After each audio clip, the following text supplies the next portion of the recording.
राधे राधे मित्रों। स्वागत है आप लोगों का हमारा यूट्यूब चैनल आचार्य घनश्याम तिवारी ज्योतिष केंद्र पर। आज हम चर्चा करेंगे कर्ज रेखाओं के ऊपर। किसी भी व्यक्ति का हाथ देखकर आप ये अनुमान लगा सकते हैं कि व्यक्ति कितनी परेशानियों से गुजर रहा है, कितना कर्ज है। अतः आप लोग जानेंगे कि हाथ में कौन कौन सी रेखाएं होने पर व्यक्ति कर्जदार हो जाता है।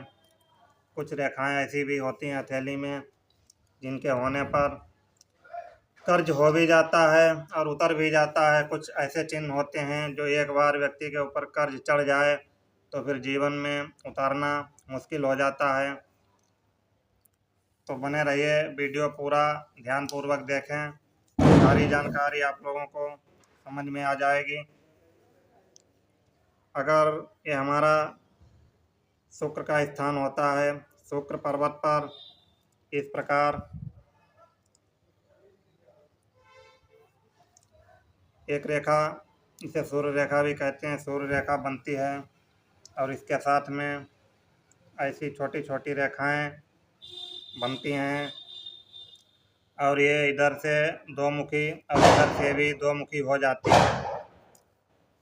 ये आकृति अगर किसी व्यक्ति के हथेली में पाई जाती है तो ऐसी स्थिति में व्यक्ति के पास धन आएगा तो अवश्य, पर रुकेगा नहीं।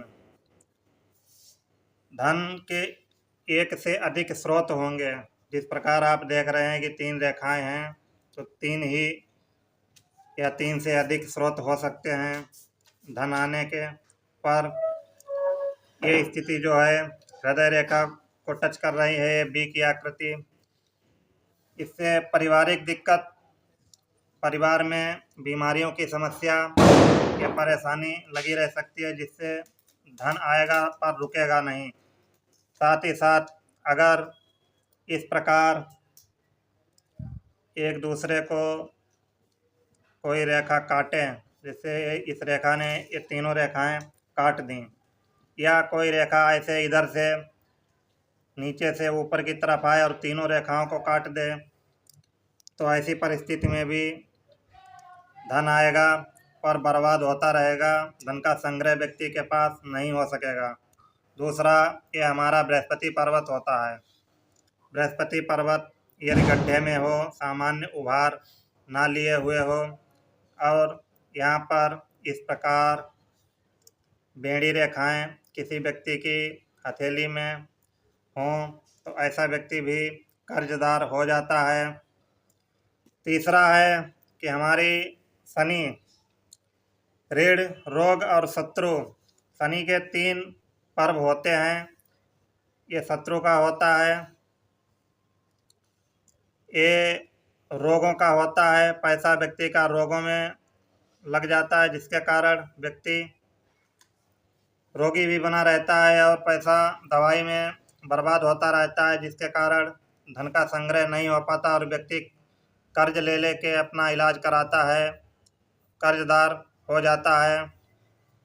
ये आकृति, ऐसी आड़ी रेखाएं अगर शनि के प्रथम और दूसरे पर्व में किसी व्यक्ति के देखने को मिलती हैं, तो व्यक्ति जीवन रेखा में अगर द्वीप चिन्ह भी इस प्रकार बने हुए हों, यहाँ से रेखाएं ऐसे काट रही हों मस्तक रेखा और जीवन रेखा को, साथ ही ये आकृति हो, तो व्यक्ति कर्जदार भी होता है और रोगी भी होता है। तीसरी स्थिति दोस्तों, ये हमारी भाग्य रेखा होती है इस प्रकार। इसी के साथ साथ अगर चंद्र पर्वत से कोई एक प्रभा रेखा इस प्रकार आती है, इसे भाग्य रेखा भी कह सकते हैं, प्रवाह रेखा भी कह सकते हैं। ऐसी स्थिति में 2 भाग्य रेखाएं हो गई। व्यक्ति के पास एक से अनेक स्रोत होंगे धन आने के, धन आएगा, पर इसी के साथ अगर यहाँ पर इस प्रकार की आकृति बनती है, ये रेखाएं ऐसे इन भाग्य रेखाओं को काट देती हैं, तो इसका भी यही मतलब होता है कि धन आएगा पर बर्बाद हो जाएगा, धन का संग्रह व्यक्ति के पास नहीं हो सकेगा। चौथा चिन्ह है केतु पर्वत पर अगर यहाँ से इस प्रकार कोई एक रेखा निकलती है और बी का आकार बनाती है तो भी व्यक्ति का पैसा बर्बाद होगा। कोर्ट कचहरी, लड़ाई मुकदमा, शारीरिक परेशानी उसको लगी रहेगी, लड़ाइयाँ हो सकती हैं जिसकी बदौलत धन संग्रह नहीं हो सकेगा, धन बर्बाद होगा और व्यक्ति कर्जदार जीवन भर बना रहेगा। चौथा चिन्ह हमारे शुक्र पर्वत पर इस प्रकार का अगर कोई रेखा जाल बनता है, अगर ऐसी रेखाएं हैं तो शुभ हैं, सारे भौतिक सुखों की प्राप्ति होगी। और अगर कोई रेखाएं इस प्रकार इन रेखाओं को काट देती हैं ऐसे, तो व्यक्ति का जीवन संघर्षपूर्ण और तनावपूर्ण हो जाएगा, व्यक्ति कभी भी धन का संग्रह नहीं कर सकेगा।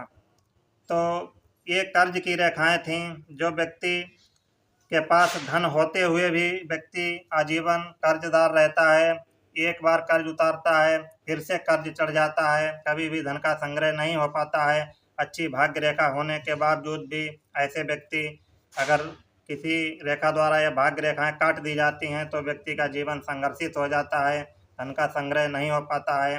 ये छोटी सी जानकारी वीडियो के माध्यम से आप लोगों तक हमने पहुंचाई। वीडियो अच्छा लगे तो ज़्यादा से ज़्यादा लाइक, शेयर और सब्सक्राइब करें। सीताराम।